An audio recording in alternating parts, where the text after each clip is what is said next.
Hi everybody, welcome to Fab Tax. I'm Rosemary, and today I have a fun fall decor DIY making pumpkins and scarecrows from pool noodles, along with a few other supplies from Dollar Tree and Goodwill. So let's jump right in and get started making some pumpkins.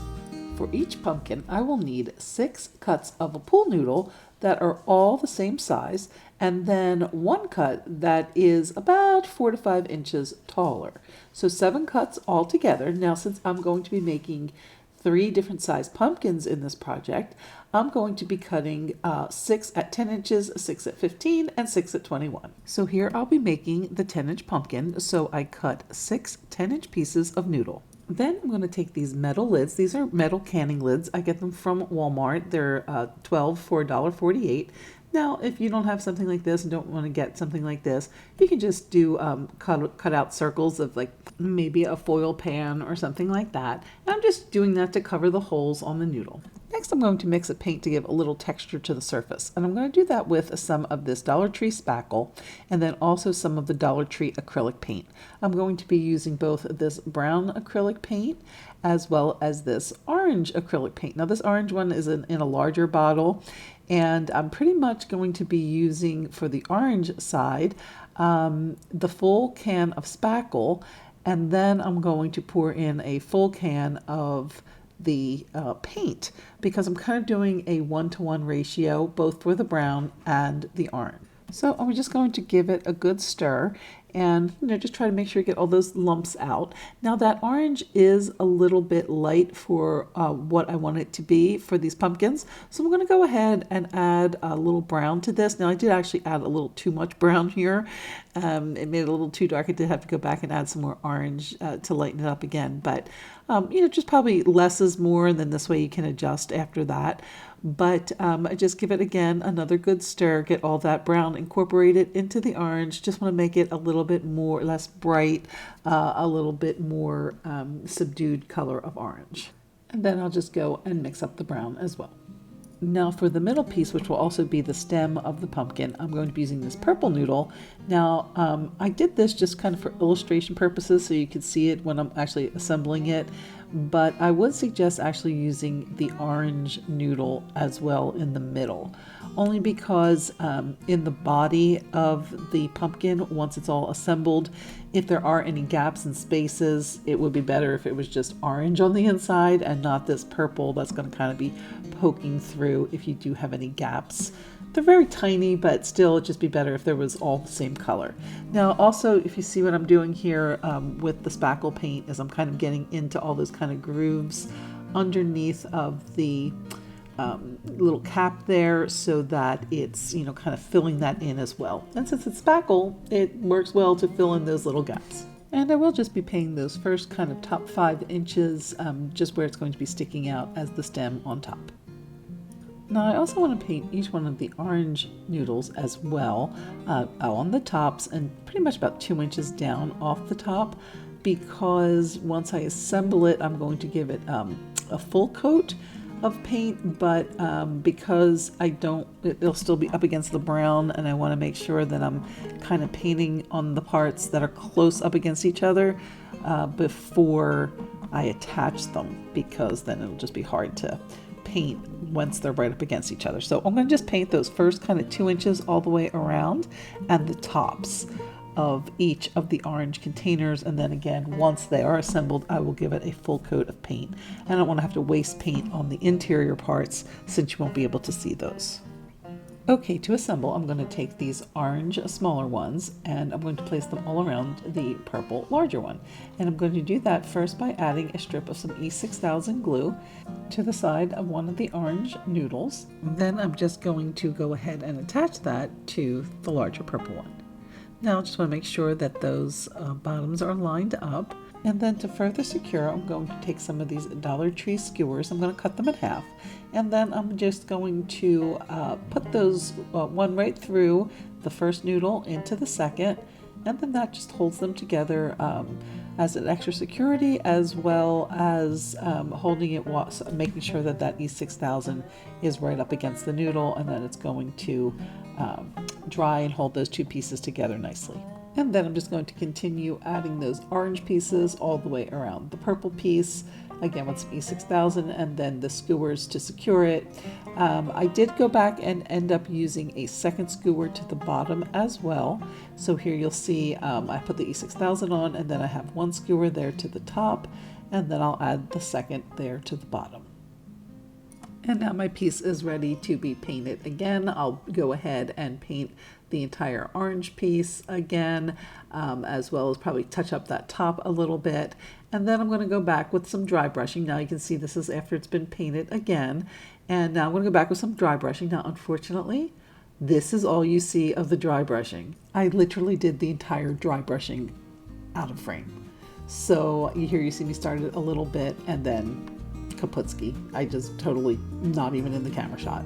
But you guys know all about dry brushing and that it comes out looking something like this on the 10-inch pumpkin, completed with a little burlap ribbon and a leaf. And then here is the 3-piece set, which is the original 10-inch along with a 15-inch and a 20-inch. Now those are actually the size of the orange pieces, so they're actually even a little taller than that. Make the Scarecrow, we're going to start with a couple of Dollar Tree plungers. Now I've removed the plunger head from the pole, just unscrewed them right off, and I'm going to now just go ahead and get some weight to these. These are actually going to be the little feet and shoes of the Scarecrow, and I need to weight them down a little, so I'm going to go ahead and hot glue some of these Dollar Tree River Rocks to the inside of the plunger. I'm going to just use some hot glue and just stick them right in. And then once it's finished, it's going to look something like that. I'm just actually just going all along the interior of the plunger, hot gluing the rocks into the bottom. Next, I'm going to take one of these Dollar Tree signs, which I've already painted on the back with some of the brown paint. And then I'm going to just attach my plunger heads to that. I'm going to use a combination of E6000 and also some hot glue to do that. So I'm kind of just putting the E6000 around, and then in between where I left little spaces, I'm adding some hot glue, and then I'm going to just place that down right on the sign up against there on the edge a little bit, and I'll put the second one right next to it. Then next I took a pool noodle and I pretty much cut it to the size of the plunger pole. So just cut 2 pieces of pool noodle to that size, and then I'm just going to put them right on top of the poles. Next, I'm going to take another piece of pool noodle that I've cut to the length of, that will span the 2 legs, and that is going to be attached with some E6000 glue. Again, I'm going to just put a nice amount there on the top, and then I'll just take my little piece, this is about a 9-inch piece of pool noodle, and just kind of secure that in place with the glue, and then also a few of the cut in half skewers, again just to secure it further. And so again, it's those Dollar Tree skewers, and I'm going to just cut those in half and then just secure the noodles all together with the E6000 as well as the pieces of skewer. So now to build the torso up further, I'm going to take another piece of about 9-inch noodle and add that to that first piece, again E6000, and then some skewers to attach the 2 pieces together. Then I'm going to switch to an 11-inch piece of noodle and attach that in the same way, E6000 and some skewers. And then I'll go ahead and add 3 more 11-inch cuts of noodle on top of that with the skewers and the E6000 glue. So while that glue is drying and setting up, I'm going to turn my attention to the shirt and the arms. So I'm going to take a couple pieces of noodle, and so here you can see I've already cut this one. And so what I did was I started with the end of the noodle at the cuff and then brought that up to where the arm of the shirt is cut, kind of cut on that angle, the way shirt arms are. And see here, you can see it on the side, it's kind of has that angle. And so I'll do the same thing there. I will start at that cuff, and then I'm going to bring that up to where the kind of angle of that cut of the shirt goes, and I'm going to just follow that angle as I cut the noodle. So just kind of cut on that angle of the shirt, just follow the line of the shirt. And then here you can see a little more of a close-up of what I mean. So see how that angle of the shirt cut goes, and I just cut the noodle along that same angle. And then I'm just going to go ahead and add the noodles to the sleeves of the shirt. Next, I'm going to assemble the head and neck with this little Dollar Tree bucket. I just removed the handle, and then a piece of pool noodle that I'm going to E6000 to the bottom. Once the glue on my noodles was dry, I went ahead and removed the body of the Scarecrow from the plungers. And now I'm going to go ahead and dress my Scarecrow with the clothes that I purchased from Goodwill. These are both size 7, a size 7 shirt and a size 7 pair of jeans. And I just put the shirt over the top of the noodles and just pulling down all the way to make sure that the tops of those noodles are all the way up by the shoulders. And then next were the pants.